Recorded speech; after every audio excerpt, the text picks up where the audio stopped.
Hola, buenas tardes. Hola a todos, chicas, chicos. Bueno, a continuación vamos a comenzar con una clase que ya vimos anteriormente. Bueno, faltó un poquitito de ver acá que tiene que ver con el fascismo, ¿ya? Principalmente. Bueno, recordemos que nosotros estamos viendo actualmente el mundo de entreguerras, ¿no es así? El mundo que conocemos, como dice su nombre, que va entre el fin de la Primera Guerra Mundial y el inicio de la Segunda Guerra Mundial. Dentro de los procesos que nosotros podemos ver dentro, ¿no es cierto?, de este periodo de entreguerras, está básicamente el que tenemos que ver que tiene que ver con, puede ser la Revolución Rusa, ¿no es cierto?, la Revolución Bolchevique, ¿m? Exactamente. Estamos hablando también de la crisis económica, del nacimiento de los fascismos, de la crisis de 1929, como ya lo habíamos mencionado, entre otras cosas principalmente. ¿M? Bueno, nosotros ya hemos visto varias cosas que tienen que ver con el mundo de entreguerras. La clase de hoy tiene que ver básicamente, ¿no es así?, con el fascismo. ¿M? ¿Cuáles son los objetivos de esta clase principalmente? Los objetivos de esta clase son analizar los elementos comunes y particulares del fascismo y del nazismo, además de comprender el origen y desarrollo de los fascismos. Recordemos que esta clase es un periodo entre guerras, ¿no es cierto?, va entre el fin de la Primera Guerra y el inicio de la Segunda Guerra Mundial. Bueno, cuando nosotros hablamos de elementos comunes y particulares, estamos hablando que el fascismo italiano comparte características y elementos comunes básicamente con el nazismo, con los nazis, ¿no es cierto?, la ideología básicamente desarrollada por Adolf Hitler, y también hay elementos particulares en cada uno de ellos principalmente, ¿ya? Y vamos a ver también como otro objetivo comprender el origen y el desarrollo de los fascismos en sí. Bueno, vamos con el fascismo propiamente tal en este caso. A ver, cuando nosotros hablamos de fascismo, y acá quiero hacer una pequeña reflexión en cuanto al término. Si yo me pongo a preguntar hoy en día, ¿qué conocemos, qué entendemos por fascismo propiamente tal? ¿Mm? Y yo pregunto, y me paro en la calle y digo, a ver, señora, usted, ¿qué es un fascismo? Un fascismo, el facho, me diría, facho, ya, ¿y qué significa eso? Significa básicamente esa persona de derecha, ¿no es cierto? Que de alguna manera no quiere nada. No sabría cómo explicar, de hecho, las definiciones que nosotros podríamos conocer, básicamente, como fascistas en la actualidad, ¿ya? Eh, y nosotros podríamos entrar inmediatamente en un debate y hacer o tener contradicciones con respecto al término, y aquí hay una situación bien, bien interesante a observar. Primero, ¿qué es el fascismo propiamente tal? Acá dice la definición de fascismo: un movimiento político y social de carácter totalitario y nacionalista fundado en Italia por Mussolini, Benito Mussolini. Ya, movimiento político y social de carácter totalitario. Y aquí se desprenden varios conceptos rápidamente. Totalitario, ¿qué es totalitarismo? Control total ¿de qué? Del Estado hacia básicamente la sociedad, hacia todo. El Estado controla absolutamente todo. ¿M? Y cuando hablamos de nacionalismo, estamos hablando básicamente de resaltar de alguna manera los elementos comunes de una nación, de un pueblo que vive en determinado territorio, ¿no es así?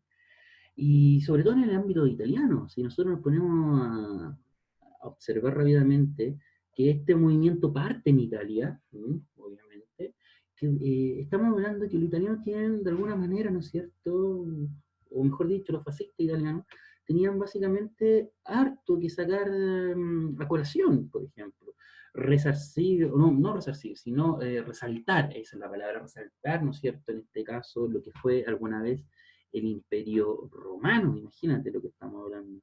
Después dice, doctrinas de carácter totalitario y nacionalista de este movimiento y de otros similares en otros países. Ya, entonces estamos hablando básicamente que bajo la lógica de Mussolini es que el Estado debe controlar absolutamente todo, ¿no es cierto? Todos los ámbitos de la sociedad. Estamos hablando, y cuando hablamos de todos los ámbitos de la sociedad, estamos hablando desde el ámbito económico, del ámbito obviamente político y por supuesto del ámbito social, y pasando obviamente por el ámbito cultural. Aquí hay una situación bien interesante de mencionar con respecto a eso. ¿Mm? Acá tenemos el tema etimológico, ¿no es cierto?, del fascismo propiamente tal, porque nosotros hemos dicho ya movimiento político, social, de carácter totalitario y nacionalista, por ejemplo, pero fascismo, ¿de dónde proviene? Fascismo, dice, el origen de la palabra fascismo deviene de las fases, que significa atado en latín, o sea, algo que está totalmente amarrado, ¿no es cierto? Remite al antiguo símbolo de autoridad del Imperio Romano, el fascios lictorio, haz de varas, utilizado por los magistrados, ¿no es cierto?, los grandes gobernantes, que envolvía una cabeza de hacha, las que simbolizaban el poder del castigo, y el hacha, el poder de la vida y de la muerte. En tiempos modernos, la palabra fascismo fue recuperada por Mussolini. El mito fundacional del fascismo italiano utilizó el fascio como insignia oficial, como símbolo de la unidad cívica organizada y de la autoridad para castigar, pero es un símbolo que remite a la vez al mito sobre la continuidad de la Roma clásica del Imperio Romano y de la Italia revitalizada por Mussolini. Bueno, hay otras cosas. Acá nosotros tenemos el símbolo, si se dan cuenta abajo, el símbolo del Partido Nacional Fascista, ¿no es cierto? En este caso. Y nosotros nos damos cuenta que acá hay un atado de varas amarrado y hay un hacha sobresaliente. Significa básicamente que Mussolini quiere resaltar los símbolos de la antigüedad del Imperio Romano. Recordemos una cosa, el Imperio Romano fue uno de los imperios más importantes de la historia. Abarcó básicamente, ¿no es cierto?, todo el contorno del mar Mediterráneo, el Mare Nostrum en este sentido, por lo tanto, la importancia del Imperio Romano fue sumamente importante. Y por una persona nacionalista, ¿no es cierto?, como Mussolini, volver básicamente a esa historia majestuosa que tuvo el Imperio Romano era sumamente importante. Por eso es importante resaltar esos símbolos antiguos, básicamente, ¿no es cierto?, que habían del Imperio Romano en básicamente, la actualidad que ellos estaban viviendo ya por la década de los 20, básicamente 1920. ¿Mm? A ver, hay un contexto general, obviamente, de los fascismos en este caso. Nosotros tenemos que mencionar varias cositas acá. Cuando hablamos del fascismo, ¿no es cierto?, en este caso, después vamos a hacer la comparación en este sentido con lo que estaba hablando al principio, que tiene que ver con el tema del fascismo, como lo conocemos hoy en día, con el fascista italiano, que ya podríamos hacer la comparación inmediatamente, pero vamos a dejar pasar un poquito. Bajo el concepto de fascismo reconocemos a su expresión italiana, ya lo habíamos dicho, esto parte en Italia, ¿no es cierto?, origen de la palabra fascismo, y también vamos a ver a otro elemento fascista que se incluye dentro del fascismo, como es el nazismo propiamente tal, en este caso. Ambos movimientos, ¿no es cierto?, surgen en un ambiente democrático liberal, deslegitimado y socialmente convulsionado. Y aquí hay un tema aquí bien interesante, porque cuando dice ambos movimientos surgen en un ambiente democrático, liberal y deslegitimado, ya, y uno tiene que inmediatamente situar los contextos generales, ¿no es cierto?, de cada uno de estos países. Y entonces inmediatamente uno empieza a decir, ya, ¿cómo estaba Italia y cómo estaba Alemania? Perfecto. ¿Y qué es lo que ocurre? ¿Estamos hablando de cuándo? Estamos hablando de la década de 1920. Y cuando hablamos de la década de los 20, principalmente nosotros tenemos que ver, observar inmediatamente que ambos países vienen saliendo de la Primera Guerra Mundial, ¿no es cierto? La Primera Guerra Mundial que termina en 1918. Y que de alguna manera marca completamente lo que viene de ahí en adelante. El periodo de entreguerra está muy marcado, obviamente, por el final de la Primera Guerra Mundial, es obvio. Pero aquí hay un tema que es súper interesante porque dice, ambos movimientos surgen de un ambiente democrático. ¿Qué es lo que pasa? Alemania, ¿qué era Alemania? Alemania, básicamente, cuando vamos a ver también, Alemania es un país que viene totalmente derrotado y humillado, principalmente por sus contrincantes en la Primera Guerra Mundial. Después, sobre todo, de la firma del Tratado de Versalles en 1919. Bajo esa lógica de la firma del Tratado de Versalles, ¿no es cierto?, Alemania tiene que, de alguna manera, reinventarse, ¿no es cierto?, y establecer un nuevo tipo de gobierno, y ahí se establece la República, ¿no es cierto?, del Weimar. Y bajo esa lógica de este tipo de república, se trata, ¿no es cierto?, de mantener un gobierno de carácter democrático, siguiendo los lineamientos liberales, ¿no es cierto?, que hasta ese momento eran lo más conocido en el mundo. Obviamente, el liberalismo como nosotros lo conocemos, cuando hablamos de este liberalismo, estamos hablando básicamente de qué, de que el Estado no interviene básicamente en la economía. Nosotros ya tuvimos la clase, ¿no es cierto?, que tiene que ver con la crisis económica de 1929, en este sentido. Pero bajo esa lógica, eh, Estamos hablando que el Estado no interviene en la economía, que básicamente el Estado no interviene en la sociedad, mayoritariamente hablando, ¿ya? Entonces, bajo esta lógica, Alemania tiene una república, ¿no es cierto?, en la cual hay un Estado que mantiene la economía liberal, pero un Estado que está totalmente empobrecido, un Estado que tiene problemas económicos, un Estado con una alta inflación, un Estado básicamente que ha perdido, ¿no es cierto?, de alguna manera el orgullo alemán que había llegado, orgullo, hablando ahí entre comillas, ¿no es cierto?, que había sido llevado o traído desde básicamente tiempo anterior, ¿ya? Que tomar en consideración. Y por lo tanto, el pueblo alemán obviamente quería de alguna manera mejorar su situación en todo sentido. Ahora, ¿qué es lo que pasaba con Italia? Que Italia lo vamos a ver inmediatamente. Italia, básicamente también. Italia se cambia de bando durante la Primera Guerra Mundial. Ya, primero está con la Alianza, posteriormente con la Entente. Ya gana en la guerra, pero obviamente no se lleva el botín principal de la guerra, territorio, eh, mejora económica, nada de eso. Por lo tanto, queda en una situación de desmedro importante. También afectada su capacidad económica, etcétera. Por lo tanto, si bien, ¿no es cierto?, Italia era básicamente una monarquía parlamentaria en este momento, de todas maneras estamos hablando de una democracia, porque hay un parlamento de por medio. Bajo esa lógica, la gente también empezaba a legitimar el modelo italiano. ¿Por qué? Porque no se lograba satisfacer las necesidades del pueblo en este caso, y entonces es un momento importante de mencionarlo, ¿ya? Después dice, la crisis económica de 1929 fortalece los postulados fascistas tanto en Italia como en Alemania. A ver, entendamos una cosa, si bien tanto Mussolini, obviamente, que aparece como tal en la escena política en 1922, no es que haya aparecido ahí, sino que viene de antes, pero de alguna manera se hace notar, ya se hace cargo en Italia, en este caso. Y Hitler ya en los décadas de los 20 también era una persona totalmente reconocible en Alemania. De todas maneras, debemos mencionar que estos personajes suman más fuerza, más adeptos después de la crisis económica de 1929. ¿Por qué? Porque obviamente la crisis económica del 29 es una crisis global, ¿no es cierto?, que afecta aún más a las alicaídas economías tanto de Italia como de Alemania. Entonces hay que mencionar que estos personajes fueron ganando adeptos, pero ojo, hay otro modelo también que vamos a ver posteriormente, hay otro modelo político y económico que a la vez está compitiendo, ¿no es cierto?, contra el modelo liberal y que no se ve tan afectado por la crisis económica de 1929, que es el comunismo, que en ese momento está liderado, cuando estamos hablando de este tiempo, ¿no es cierto?, sobre todo del 24 en adelante, por Joseph Stalin, que en sí básicamente es un Estado, funciona como un Estado benefactor. Y ahí vamos a estar digregando algunos conceptos también posteriormente. Una vez conseguido el apoyo popular democrático, realizan actos de fuerza para tomar el control político total. Sí, totalmente. Y aquí hay varias cosas que son súper importantes. El aprovechamiento, por ejemplo, de la huelga general en Roma, de Mussolini, la marcha sobre Roma, básicamente. Y también, por ejemplo, Hitler, a través de las fuerzas de choque de las SS, contra grupos socialistas, contra grupos comunistas, o la quema del Reichstag posteriormente, generan que de alguna manera hayan actos de fuerza para lograr conseguir su objetivo. Si bien, ojo, de alguna manera esto es sumamente extraño. ¿Por qué? Porque a través de estos actos de fuerza y no actos de fuerza logran hacerse eh,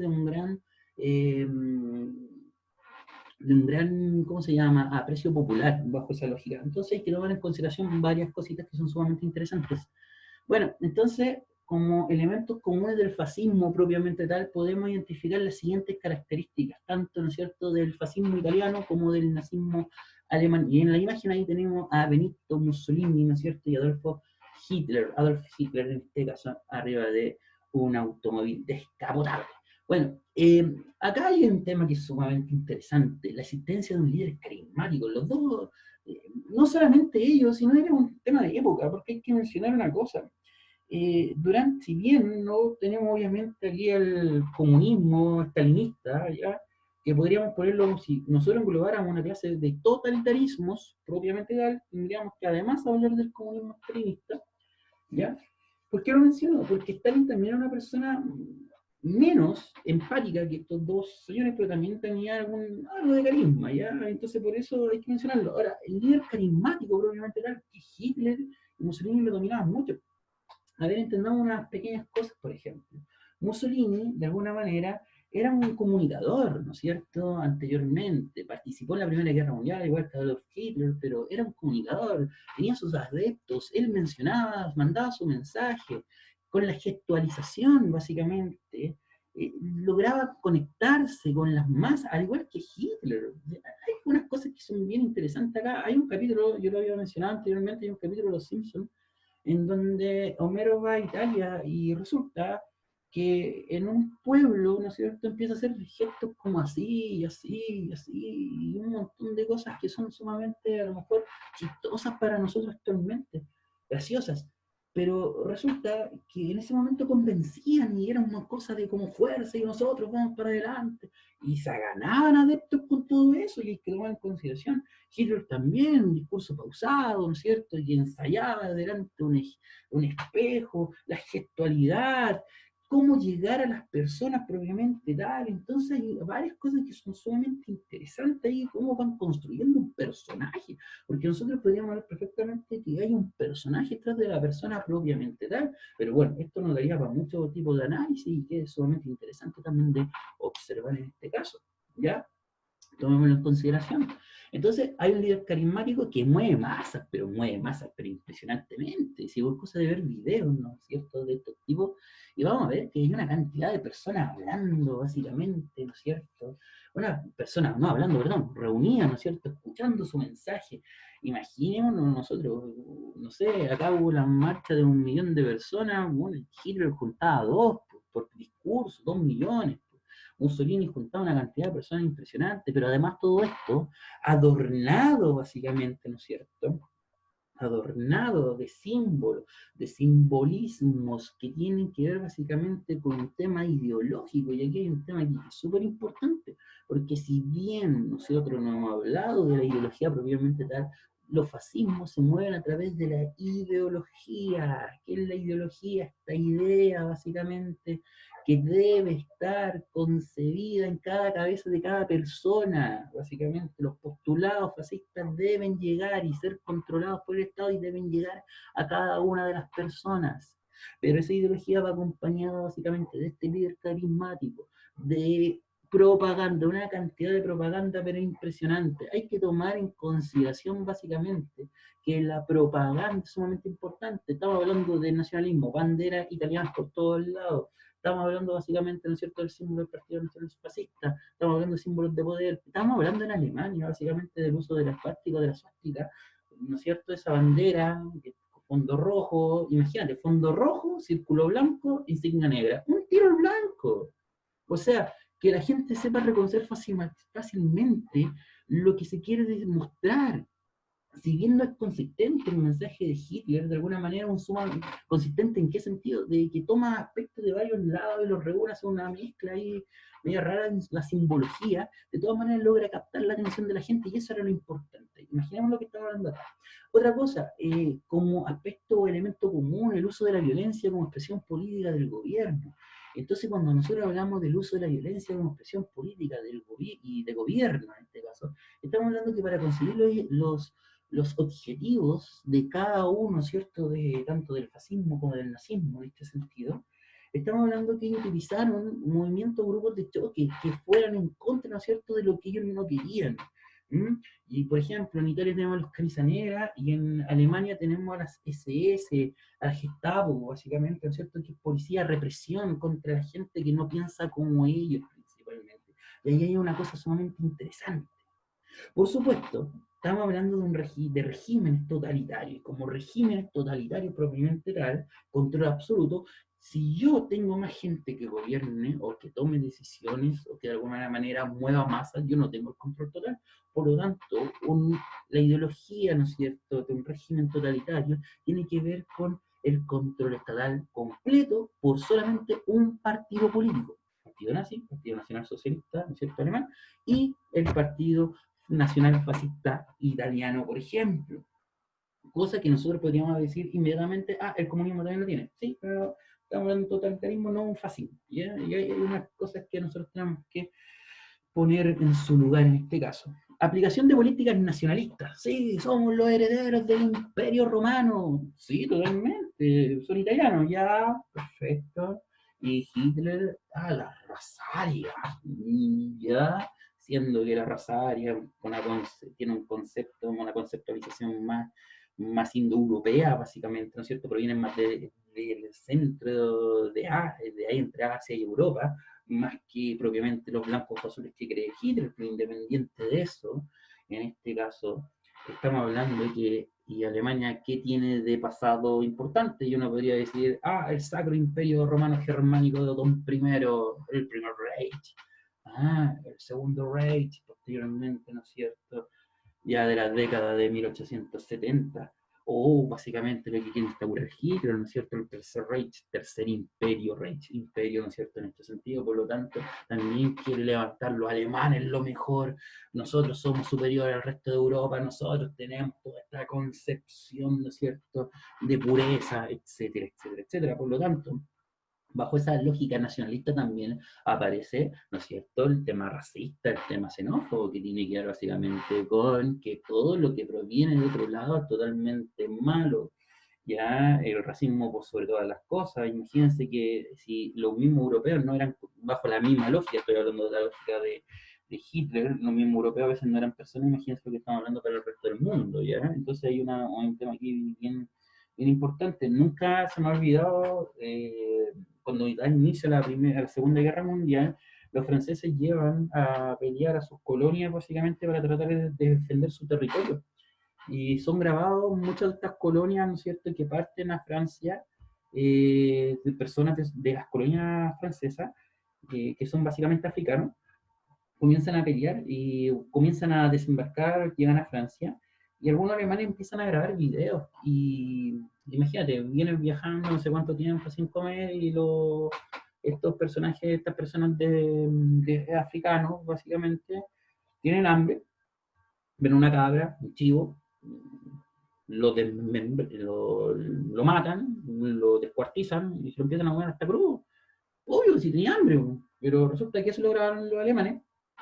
¿Para qué? Para difundir propaganda y decir, ¿saben qué? Los franceses están básicamente a favor de la incivilización y nosotros somos una civilización, por lo tanto nosotros tenemos que estar en contra de ellos. O lo que pasa contra los judíos. Pues. Bueno, el tema con los judíos tiene que ver por un tema a veces más económico que nada, ¿ya? Así que hay que tomar en consideración eso. Ahora, también hay que tomar en cuenta algo que es súper interesante, que es interesante, porque dice rechaza la economía liberal, ¿ya? Entonces, claro, la economía liberal trajo todos los problemas, por algo Alemania y por algo Italia están en una suerte de problemas económicos, pero importantísimo, entonces hay que tomarlo en consideración en este caso, ¿ya? Aparte de todo eso, en este sentido, son anticomunistas por sí. O sea, imagínate lo siguiente, imagínate, ya después de la revolución bolchevique, ¿no es cierto?, y la instauración de la Unión de Repúblicas Socialistas Soviéticas en el 22, con Lenin a la cabeza en este caso, la Unión Soviética comienza en sí a ser un Estado, si bien, ¿no es cierto?, que controla absolutamente los medios de producción y un montón de cosas más que vamos a mencionar en otra oportunidad. De todas maneras, debemos mencionar que la Unión Soviética logró mientras toda Europa estaba en problema económico, la Unión Soviética logró salir adelante y comenzar a reactivar su producción. Entonces, mucha gente empezó a mirar a la Unión Soviética como un modelo a seguir. Y obviamente eso molestaba un montón a los liberales, porque obviamente, ¿qué significa el comunismo? Significa básicamente la intervención de compañías, la intervención del Estado en toda la vida económica y política y social del territorio y un montón de cosas más.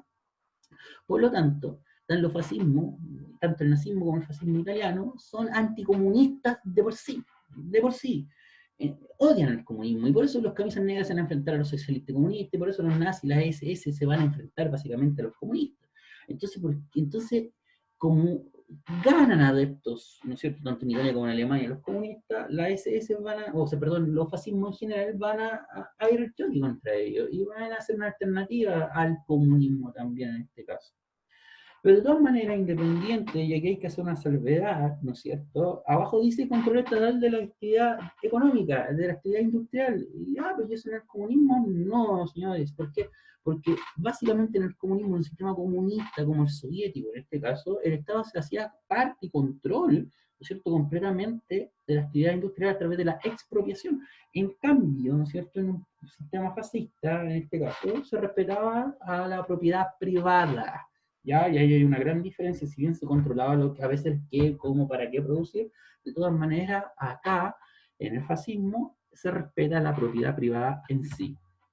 Vamos con el fascismo italiano. Y aquí, como lo mencionamos anteriormente, vamos a pasar a lo mejor un poquito más rápido, ¿ya? Mussolini, en 1919, constituyó en Milán un grupo de carácter paramilitar, ¿no es cierto?, que conocido como los Fasci di Combattimento, ¿ya? En este caso. Entonces, cuando nosotros hablamos en este caso de qué es eso, es un grupo paramilitar, o sea, básicamente, ¿no es cierto?, que está armado, ¿sí?, que usa un uniforme, de ideología ultranacionalista, o sea, nuestro pensamiento es que nosotros debemos ser mejor que todos, debemos controlar todo, etcétera. ¿Ya? Como lo vamos a ver. Es anticomunista y antiliberal. O sea, básicamente se puede situar perfectamente en un medio, ¿no es cierto? Si nos viéramos fríamente en este caso. Ahora, Mussolini, ya lo habíamos dicho, un comunicador, no tengo idea si era un gran comunicador, por lo menos tenía una gran cantidad de adeptos en este sentido. Mussolini, en este caso, ¿no es cierto?, logra formar este partido, ¿no es cierto?, nacional fascista, y de ahí en adelante van a empezar a ser uniformados, ¿no es cierto?, van a empezar a usar camisas de color negro, básicamente va a surgir este partido fascista y el 21, entonces hay que tomar en consideración que va a ir ganando adeptos cada vez más rápidamente.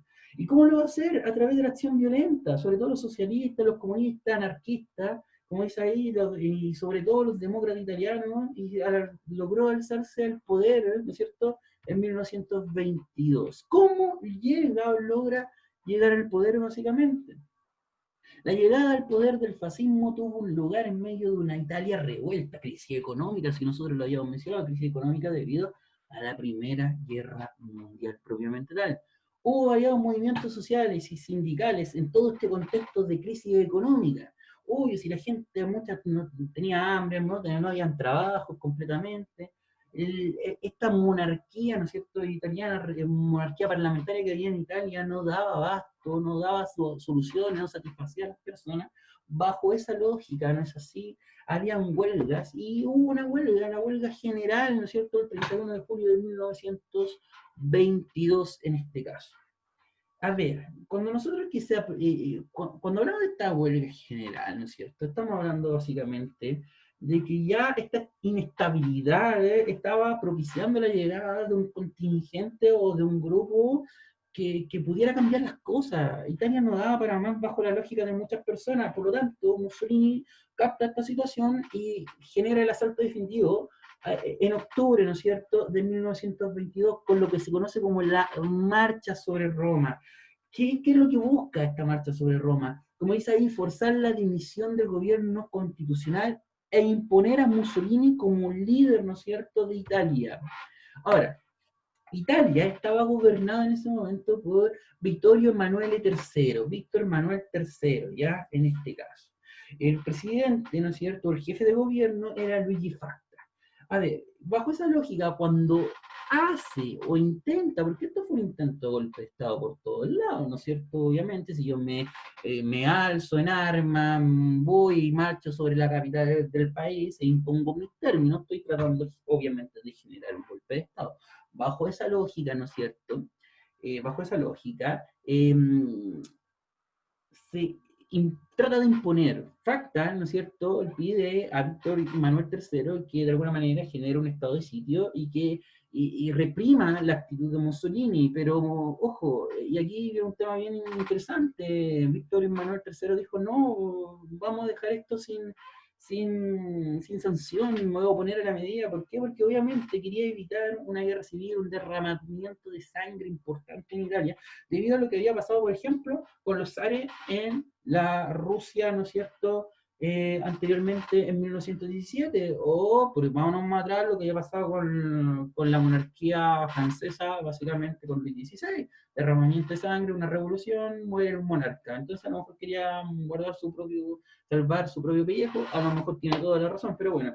¿Qué es lo que pasa con eso? El 29 de octubre del 22, ¿no es cierto? El rey Vittorio Emanuele le pide a Mussolini la formación de un gobierno.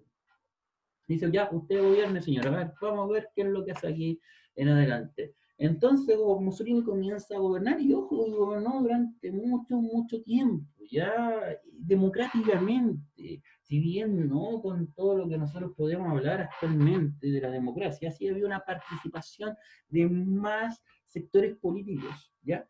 Pero ¿hasta cuándo fue eso? Hasta 1925, cuando suprimió los partidos políticos, los sindicatos, la libertad de prensa, mandó a arrestar a los líderes, ¿no es cierto?, de izquierda, como, ¿no es cierto?, a Gramsci, por ejemplo.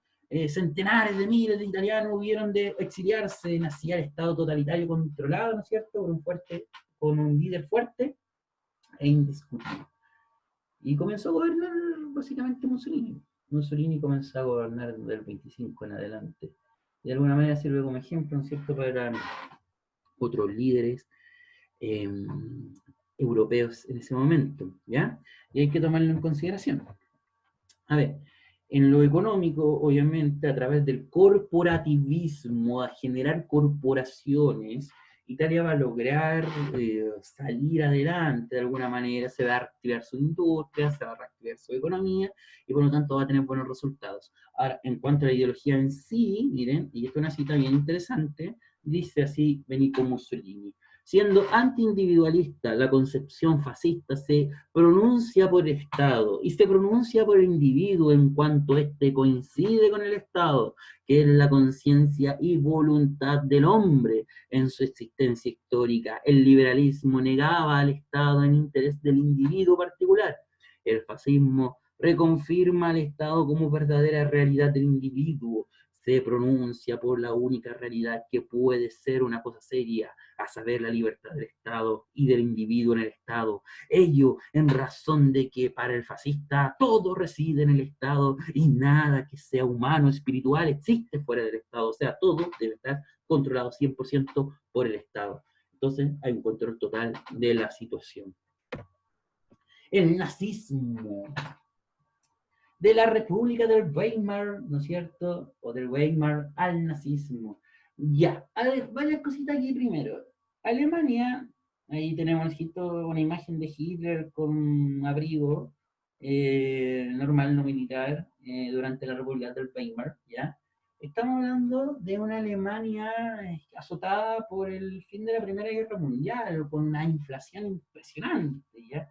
Muchas veces mencionan que para ir a comprar pan había que ir por una carretilla con fajos de billetes. Imagínense, podrían los chicos, y una vez vi una imagen de una foto de unos niños que estaban jugando, como construyendo castillos con Lego, ya con fajos de billetes. O sea, estamos hablando de una cosa, pero ya realmente impresionante en este caso. Entonces, hay que tomar en consideración toda esa situación.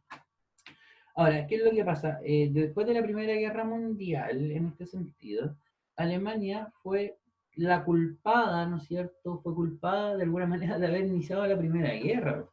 Y Francia la castigó con todo, ¿no es cierto? La castigó con todo el poder que podía. Recuerden que Alemania perdió y como perdió, los perdedores generalmente no tienen, y esto en todo ámbito, no estoy defendiendo a Alemania nunca, pero en este sentido, todos los perdedores siempre tienen las de seguir perdiendo.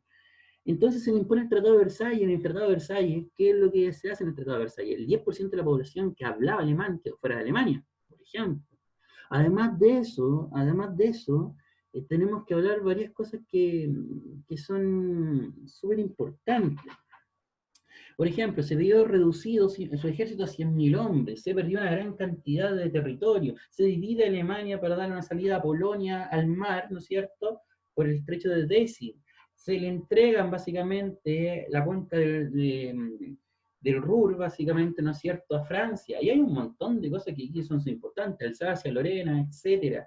Aquí hay un tema que la parte más industrializada de Alemania en ese momento fue para Francia. Además, Francia obliga a través del Tratado de Versalles de 1919 a que le entreguen, ¿no es cierto?, de alguna manera, una indemnización económica de más de 6.600 millones de libras de la época, estamos de libras esterlinas, ¿no es cierto?, la moneda inglesa, estamos hablando de una cantidad de plata pero impresionante, cosa que la pagaron los alemanes no hasta hace muchos años, ya Angela Merkel terminó de pagar la última cuota, que todavía sigue vigente la canciller alemana. Entonces hay que tomar en consideración todos esos pequeños elementos. Entonces, ¿qué es lo que pasa? Alemania está sometida, ¿no es cierto?, en un problema económico importante, pero de todas maneras, ¿no es cierto?, pasó de un sistema monárquico después de la Primera Guerra Mundial a una república parlamentaria. Se le conoce básicamente como la República del Weimar porque se firma en esa ciudad este decreto que genera esta república. Entonces, el descontento generado por el desempleo, la inestabilidad política, la crisis económica, que incluyó una de las peores inflaciones de la historia, como estaba mencionado, subida constante de los precios, inflación, recuerden como lo habíamos mencionado anteriormente, por el caldo de cultivo, o sea, generar, ¿no es cierto?, la polarización política, había gente que decía comunismo, otro decía fascismo, otro decía democracia, y se radicalizó absolutamente todo, ¿no es cierto?, toda la sociedad se radicaliza.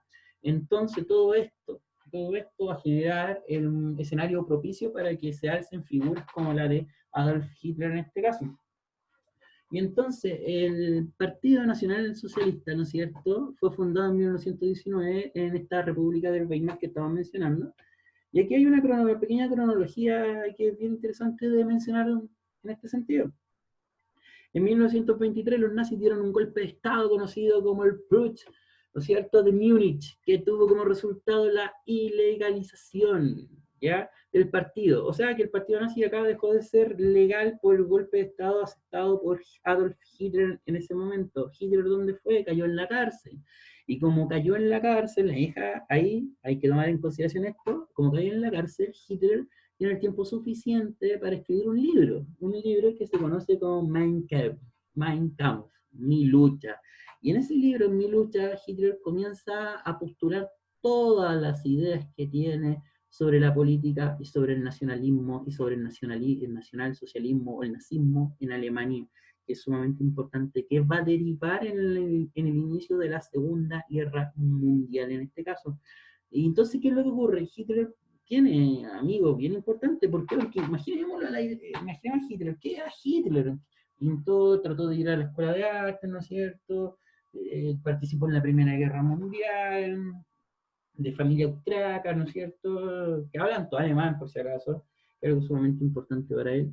¿Qué es lo que pasa en este sentido? Hitler, obviamente como un amargado ex veterano de guerra, y encima por el tema el Tratado de Versalles, fue bar en bar buscando gente, sí, bar, tomando cerveza y cosas así, buscando gente, entre esa gente que conoce al general, o sea, al señor Goering, ¿no es cierto?, que posteriormente será el general del aire en la Segunda Guerra Mundial, y que son veteranos de la Primera Guerra Mundial con mucha plata, entonces empiezan a financiar a la ira de Hitler. Hitler se mete en las conversaciones, empieza a decir lo que cree, y todo, wow, impresionante lo que tú hablas, sí, debemos salir de la basura en la que estamos metidos, y empieza a ver de esa manera, ¿ya?